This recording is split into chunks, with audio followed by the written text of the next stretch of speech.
Welcome to Upticks. I'm Jake Falcon, the founder of Falcon Wealth Advisor and your host of Upticks. And I'm Cory, the co-founder of Falcon Wealth Advisors and the COO. Today is our 60th episode. Why do you work with someone?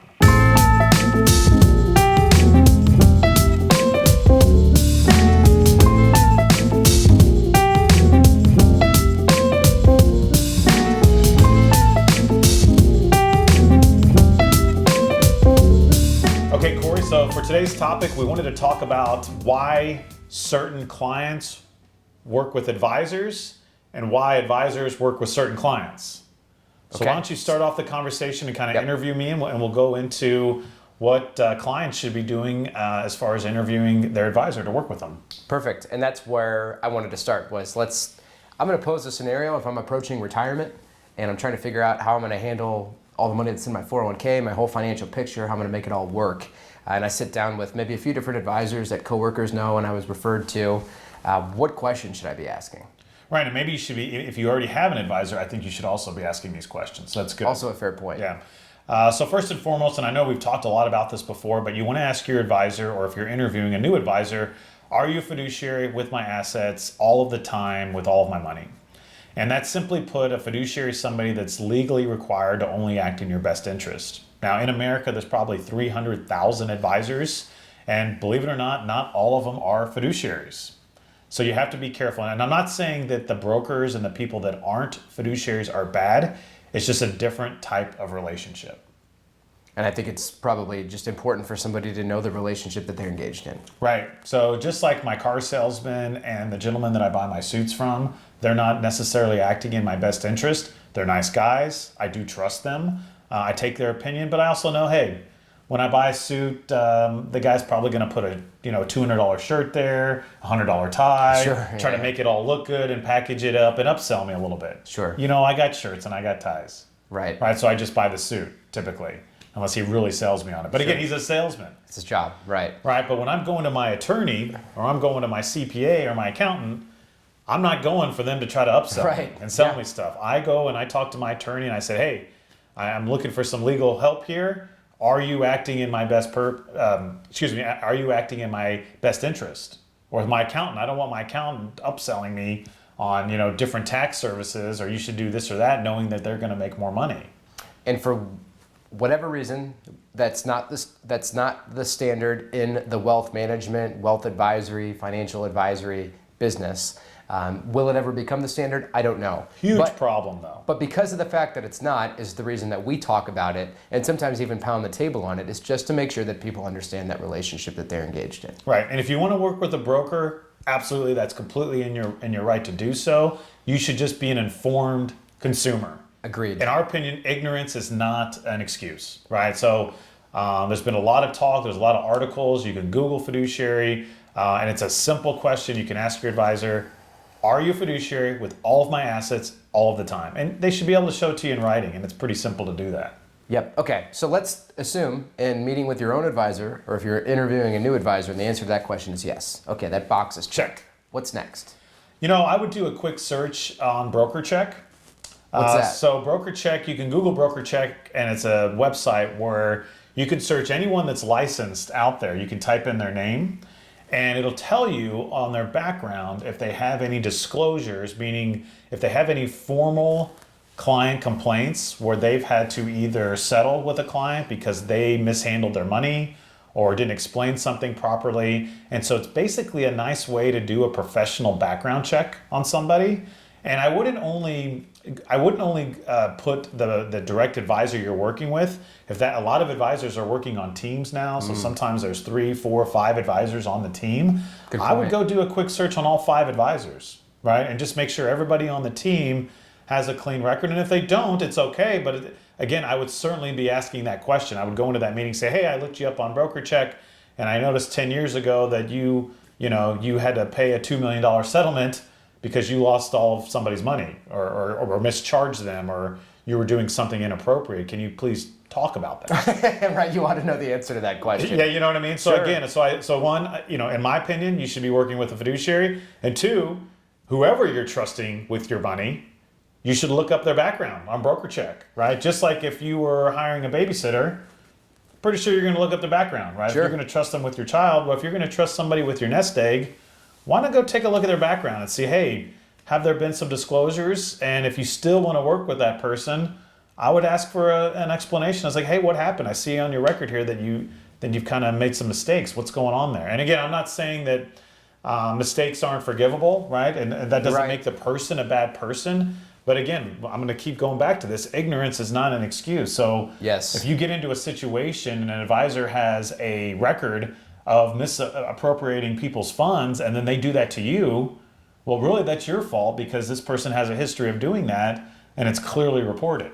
So again, BrockerCheck's a big one. I think it's a website out there managed by the regulators, and it's for a reason that consumers can be informed. That's good. So the first two items that we really highlighted, I think really align with sort of someone's integrity, moral compass, the character of who they are as a person, which is all going to be important if you're hiring somebody to manage your money. But obviously understanding that fiduciary versus broker relationship and the relationship that you'll have with this advisor. Secondly, what's their background look like? What does their team's background look like? Let's shift though a little bit more toward the actual strategy piece of this. So away from assuming this person's a good person and checks the boxes and you're comfortable with that, what else should they be looking for when it comes to managing money or planning or whatever it might be? Yeah, you want them to be able to articulate their process to you. So you want something that's clear, defined, simple, right? It shouldn't be overly complex. I know a lot of financial jargon, but I'm not spitting that out at my clients on a daily basis. I've got a very well-defined process that I put my clients through. You and I particularly work with a lot of retirees, so that's who we're looking to work with, right? We don't have, a lot of one-off clients. Every now and then we'll get somebody that's a little bit unique, but the core of our practice is based on retirement planning. So you want to work with somebody that maybe has a niche into what your need is, and that they have a process that's clearly defined. Yep. Also, you want to make sure that the advice that they are giving you, that not only that you understand it and that they explain it properly, but you're comfortable with it. I'm not doing my clients any good at night if they're nervous and they can't sleep well because... Can you give me an example? Well, maybe I want to do some sort of risky futures investment that okay. My client doesn't necessarily understand. Sure. But I've convinced them that it's in their best interest, but they walk out of my office feeling very nervous about it. Yeah. Well, again, you've got to have a comfort level. And, a big part of it is you've got to, in my opinion, you've got to like the person that you're working with, because this is somebody that's going to help you make major financial decisions, right? So you want to make sure that they're going to meet with you regularly. We prefer twice a year at a minimum. They're going to call you to check in. And I think another point I wanted to make is that they have a team. I think that's what I was going to say. I think the days of these one-man shows with an assistant are really behind us. The reality is that the tax codes become way more complex. There's a lot of different financial investments out there. Clients are demanding more help around planning, not only for their investment returns, but retirement, cash flow, grandchildren, long-term care, health insurance. There's just a lot of other topics that we need to address, and it would be impossible, in my opinion, for me or you to be able to do that on your own. Completely. So at Falcon Wealth Advisors, we not only do we have back office support through Hightower and Charles Schwab, we have a team here, 9 of us locally, that actually all work collectively with our clients. So again, you might have clients that you're working with on a deeper level, but that doesn't mean that I won't pop into the meeting if you need to pull me in for something that I've got a little bit more experience with. Right? And vice versa, frankly. And again, that goes for all 9 of us. So we've got people that are specializing in service or tax planning or investments, backgrounds and knowledge that we bring to the table, all serving that same core group of clients, which I think is very important. Exactly. So I think this is a perfect segue, though, into the flip side of this, right? So if clients are becoming more reliant upon their advisors or their advisors team, and the level of service needs to be greater because they have more needs because of the nature of the world that we live in today, that means something, right? So to us, and to you as a business owner and an advisor and everything else, we collectively have almost 400 families that we're working with, right? We're not working with hundreds of thousands of people. We're not servicing, anybody and everybody like a Quick Trip or a Walmart, for instance. Right. So with that being said, there's obviously some selectivity. Is that a word? Selectivity? Maybe. Maybe I just made a word up. When it comes to working with clients. Selectiveness. That's that. I ought to know, but I don't. Either way, that sounds better. We talked about what a potential client or an investor or somebody who's working with an advisor should be looking for, how about on the other side? What are you looking for when you're meeting with a new prospective client? Yeah, it was a very cleansing experience when we left our former firm and were able to affiliate with Hightower and basically start with a clean slate. And one of the things that we've really enjoyed over the last, it's been 2.5, almost 3 years now, is that we basically have an unofficial no jerk rule, where our clients aren't mean, right? They're nice people. Nobody's calling up yelling at Cory saying, well, my account's down 1%, blah, blah, blah. We don't work with people like that. Right. And if that's, and again, I get it. People get frustrated and they get scared, but there's no reason to call up and yell at you or me or Samantha or anybody on our team. And so we've got a strict policy, that's kind of unofficial that, if somebody's a jerk, we're not going to work with them. We just don't, people that are unconscious and they want to be mean to people and demeaning, we just don't have time for it. We've got a really, really kind group of clientele that understands our process and gets it. And of course, they can ask us questions. And of course, sometimes they do get upset, but that doesn't necessarily mean that they're acting appropriately towards us or anybody on our team.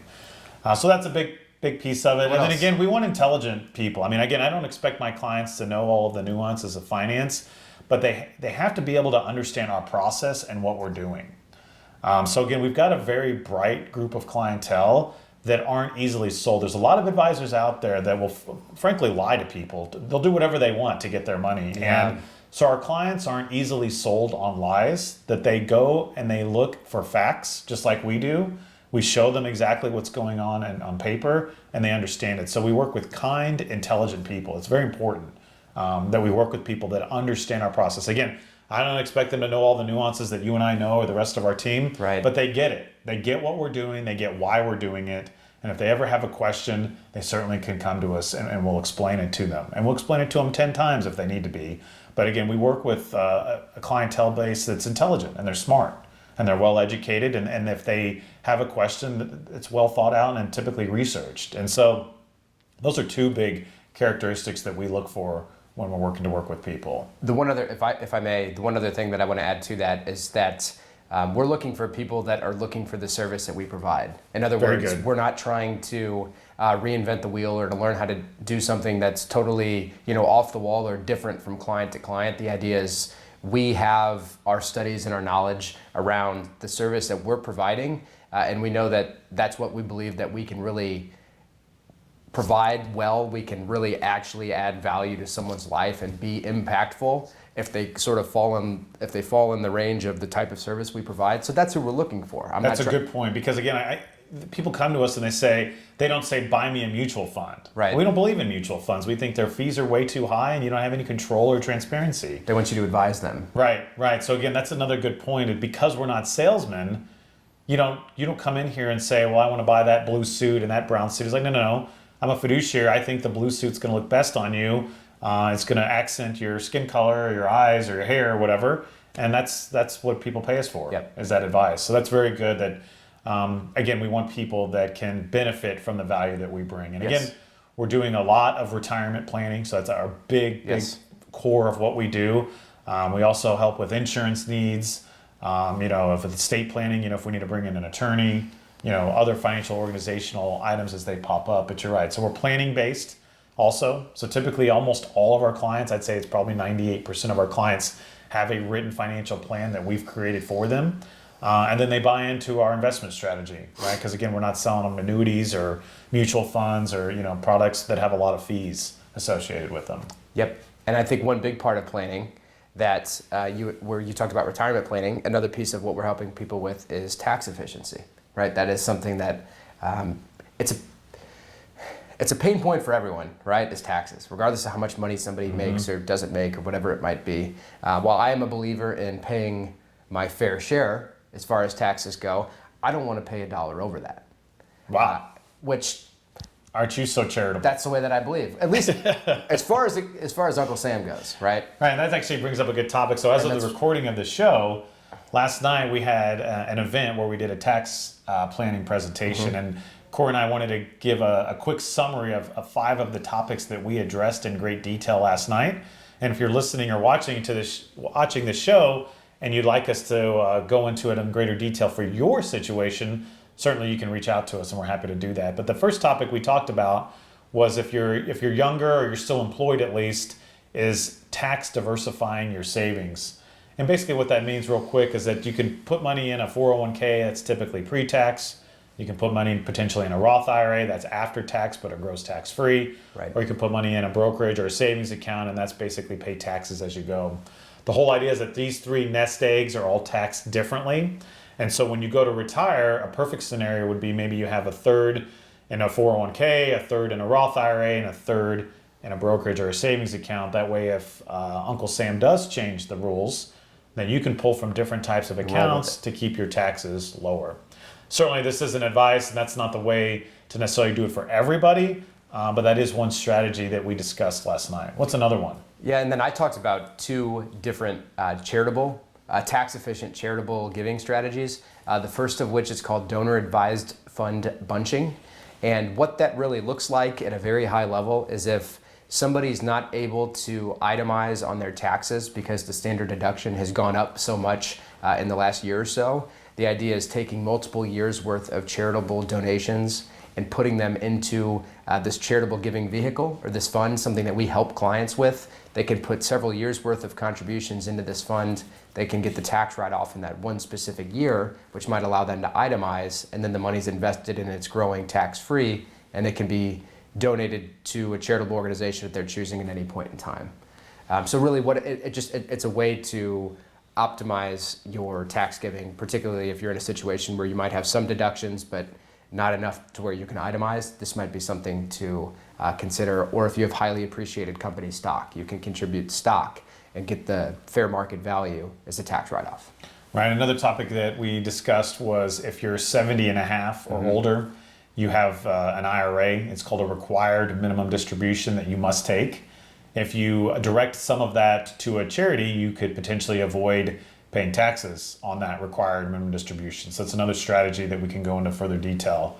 What about 529s and health savings accounts, Cory? Yeah, so we covered 529 education savings plan. Traditionally has been for college. However, that definition has been expanded more recently. But the most important thing to know is that if someone's trying to save money for children or for grandchildren, that can be a vehicle in which they can get a nice state tax deduction to where the money can be invested and grow tax deferred. And if it's used properly for education expenses, the distributions are tax free. Perfect. And as far go ahead. Yeah, as far as a health savings account goes, similar in the sense that it's something that somebody can contribute to. They can deduct potentially some of it from their taxes, and then the money that's in a health savings account, it's invested, it's growing tax deferred. If the distributions are used to pay for qualified medical expenses, they can potentially be triple tax exempt or tax free. Right. So a quick recap. So we talked about diversifying your savings tax-wise. We talked about charitable giving, and we talked about 529 and health savings accounts. Two other topics that we discussed last night were one of the reasons that we buy individual stocks, or their unique nature, is that you can choose if and when a taxable event is triggered. You normally can't do that when you're using mutual funds or products. Yep. And then the other one that we talked about were municipal bonds. And typically, if you live in the state that they're issued and you have state income tax, if you buy a bond from that state, you can avoid paying income tax on the interest. So another nice, very efficient tax investment out there that we certainly take advantage of for our clients. So that's a quick summary. Yep. Again, we had a great turnout last night. We had a big presentation on it. And if you're listening to this or watching this and you want to learn more about any of those topics, you can certainly go out to falconwealthadvisors.com in our blog section or our content. We've written some blogs about a lot of these topics, or you certainly just reach out to us and we're happy to set up a time to talk about it. Yep. Perfect. Okay, so very good. So to go into our fun topic, I wanted to bring back the Bird of Prey lightning round sponsored by Falcon Wealth Advisors, our backdrop here. All right. So I wanted to do it with, basically I wanted to ask you 5 questions and have you ask me 5 questions, so we kind of had a little bit more fun with it back and forth. So all right. We'll do an abbreviated lightning round for each of us. Okay. So why don't you, I'll let you go first. Why don't you ask me questions and I'll ask you questions. So again, this is the Bird of Prey lightning round sponsored by Falcon Wealth Advisors. All right, I've got my phone right here where I had some questions I typed up for you. Are you ready? Let's go. Fire away. We will start the clock. Question 1. What is your favorite destination? Oh, wow. Probably anywhere with Rachel. Ah, great answer. What a great husband. Okay, next. If you could have any vehicle in the world, what would it be? Vehicle? Probably a helicopter. Well, I guess I was thinking automobile. Oh, okay. Sorry. So, you said anyone in the world. Yeah, fair. I wouldn't fly it. I would have someone fly it. Sure. Any vehicle in the... I've always wanted dream car, yeah. I've always wanted a Porsche. I don't know if I'll ever buy one because it's not really practical, but probably a Porsche. Old or new? Just out of curiosity. Probably an older one that's been fully restored. Nice. Okay. I think they're kind of cool. Good. What do you consider to be your greatest accomplishment? Oh, wow. I don't know. That's a tough one. Believe it or not. What's something you're really proud of? That I'm really proud of? I don't know. Waking up today? Believe it or not. I think actually one of my greatest accomplishments is, and I'm still learning this, but it's learning to enjoy life in the present moment. I think a lot of people don't do that. And I know I used to not. Yep. I used to get hung up a lot on the past and a lot on the future. And I think it's pretty awesome to be able to just enjoy the present moment. And I think that is an accomplishment to appreciate that and realize that. That's good. Very deep. Yeah. Very deep. Okay. Do you have a favorite author? Probably Eckhart Tolle. Okay. I probably have to say he was that his book A New Earth really changed my life, and it's probably one of my. He's probably not the, but maybe one of them. Okay. Favorite Kansas City restaurant? Probably the place I go to the most often is probably Blue Stem. Okay. Or good spot. Yeah, I like Blue Stem a lot. Or even Mission Hills Country Club. I think they do a pretty good job. Okay. So those are probably I go there the most, so Sure. I would assume those are probably my favorite. Fair enough. I go there the most. That's There's another good one in the Prairie Village called French Market. You ever been there? No, I haven't. Rachel and I go there a lot. Where's that at? It's over. I don't know what this shops Okay. are, but you know where the tavern is. What's that? It's not Corinth. It's the shops of Prairie Village, maybe. I think it's called the Village, right? Or Yeah, the where Village Dolce is. There's a Dolce. There's a hen house. There's Okay. a tavern. You and I used to go to the tavern a lot. Sure. I So know what you're there's a talking about. tavern. Happy hour. There's a Minsky's there, but there's this place called French Market, and it's really, really good. You can take a lot of it home and cook it in your oven. So it's one of those type places. Nice. Sounds good. Rachel likes that place, and I like it too. All right. All right, you ready? Good job. All right, thank you. So that was a good one. Those are some good questions. Thanks. All right, so we'll do another round here. So 2 rounds, get a bonus round here of the Falcon Wealth Advisors sponsored Bird of Prey Lightning Round. So are you ready? Ready.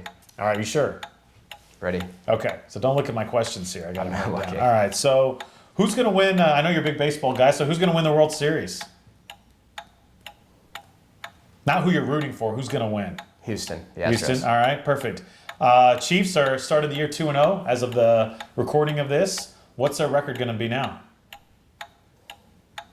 How many times did they play New England? I don't know. I don't think they're on the schedule, are they? I don't know. 15-1. 15-1. Wow. They'll Okay. probably lose to New England. Fall's approaching. What's your favorite season? Baseball? Is that a season? No. Fall. Fall. Fall by, is? by far. That's why getting married in the fall. That a few was your weeks from now, choice, not Cassie's? That was both of our choice. Okay. When will the next recession happen? Ooh.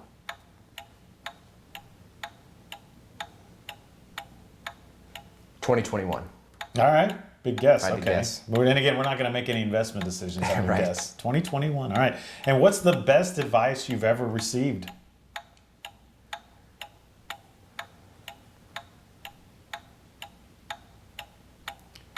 I think the advice of spend less time planning and more time doing. I think the Was idea. that from a book? I think it's from several places. With the whole idea and concept of just simply being that you can spend your whole life planning. I know that General Patton had a quote that was something along the lines of a good plan executed today is always better than a great plan executed a week from now. Interesting. In a sense that taking action and going and doing now is better than waiting. Awesome. That is pretty good. Yeah, I agree with that too, because you can sit and think and think and think Yes. and You just never gotta do go anything. I'm not a fan of procrastination. Yep. Good. And I'm as guilty as anybody of sometimes so am I. overthinking and overanalyzing, Yeah. overplanning. And we all something. do it. Just got to step out and just go do it. Yep, I agree. Very good. Well, thank you for participating. Bird of prey. Do I get a prize? No, no prize. No prize. Okay. So that's all the time that we have for today. But again, as always, thank you for tuning in. If you're watching this on YouTube, please, if you think it's worthy, hit that thumbs up button and subscribe to our channel. Our subscriber base is growing, so we're very thankful and happy for that. If you're listening to this on Spotify or iTunes and you want to give us a 5-star rating, we'd appreciate that as well. You also can find us out there on all the various social media platforms, so on Facebook, Twitter, Instagram, and LinkedIn. And I'm out there on all those various social media platforms. You can search Jake Falcon. You know, I do have a Twitter handle as Jake Falcon CRPC. And Cory, how do you want to be connected to on social media? Sure, I would say Twitter is probably where I spend more time than the rest, and my Twitter handle is @CoryBittnerKC. Perfect. Thanks again for tuning in, and we hope you all have a great week.